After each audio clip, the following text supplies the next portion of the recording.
লা লা লা লা লা। জানিস দি, আমি না অনেকদিন ধরে একটা কথা ভাবছি। আমার না এই জামা কাপড়গুলো গায়ে ফিট হচ্ছে না একদম, তাই ভাবছি এগুলো কাউকে দান করে দিলে হয় না? হ্যাঁ, ডাস্টবিনে ফেলে দে না। কোন গরিবদেরকে তুই দান করবি? কেন?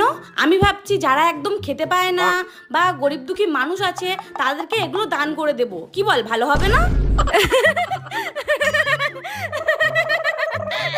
তোর সাইজের জামা যখন কারোর গায়ে ফিট হবে, তোর কি মনে হয় সে গরিব বা না খেতে পাওয়া মানুষ হবে? তার মানে তুই কি বলতে চাইছিস, আমি মোটা? হ্যাঁ, আরে আমি তোকে মোটা বলিনি, আমি তোকে হাতি বলেছি, হাতি।